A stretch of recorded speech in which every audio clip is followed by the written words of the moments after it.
Hello, today in this video I will explain my approach for triple sort problem of Malong challenge in CODECHEF. For this you should have understood the problem of minimum swaps to sort an array. If not, I have added the link in the description. Let's move to the problem. We can divide the problem into three parts. First, when the cycle length is even. Second, when there are two even cycle. Third, when the cycle length is odd. First even cycle. Let's take this simple input. Element at 1 needs to go to 4, 4 needs to go to 3 and so on. So the cycle will be 1 4 3 2. As we can take only 3 indices at any time, so let's take first 3.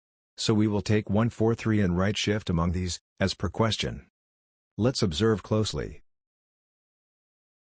After first swap the cycle is 1 to 2. So when we take first 3, the second and third index become sorted but the first still remains unsorted, and after that the index is same. In this case we end up with 2 unsorted index, which cannot be solved. But there could be more cycle, which we will see in next case. Let's see once more example with 8 elements. The cycle will be 1 4 5 3 8 6 7 2. So let's solve this. First we take 1 4 5 and right shift these. We will end up with new cycle that is 1 3 8 6 7 2. We will continue taking first 3 and applying right shift. Notice the 2 index is only sorted in each step. So this helps us generate the output pattern also. Here in even case we did end with a cycle of length 2 which cannot be sorted further. So, now let's move to the case of 2 even cycle. We know all even cycle will end up into length of 2. So, we will see the case where we have 2 cycle of length 2 and see what happens in that case. Here we have 2 independent cycle, 1 3 and 2 4. Now, let's take 3 index in order, 1, 3 and 2. Try right shifting among these. We get new cycle 1 4 2. Now this can be sorted in one go. If you observe we have 4 elements to deal with, and it takes 2 steps in best case. You can easily write the order for this case. So the observation from even case.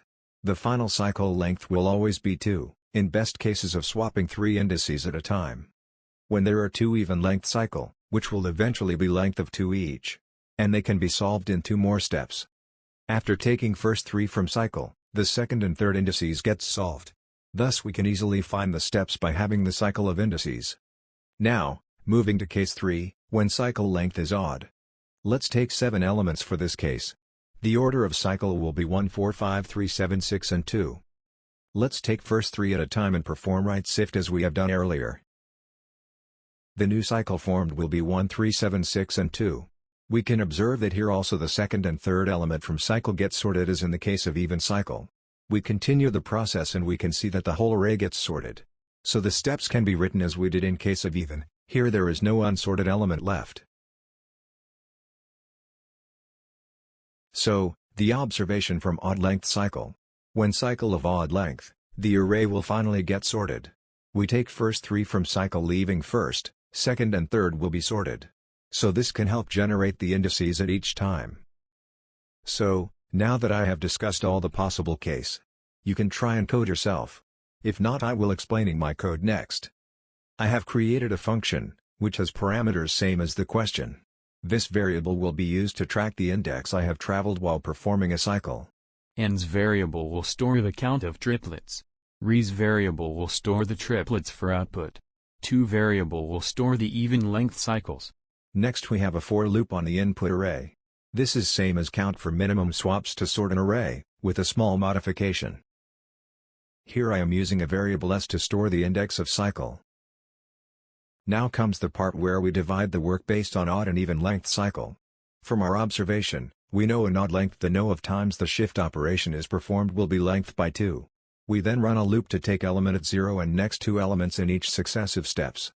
For even length we can extract maximum triplets possible and then store the remaining 2. When we get to such even length we know we can sort them in 2 steps. You can easily verify this logic using pen and paper. At end I am checking the conditions and corner cases. For any left even cycle, that can result into -1 else I return the count and triplets. The triplets stored as reason index values starting by 0 to n-1. So, while printing the output increase by 1. So, this was my approach to this problem. Hope you understood, else comment box is open for queries and I will try my best to explain it. Thank you.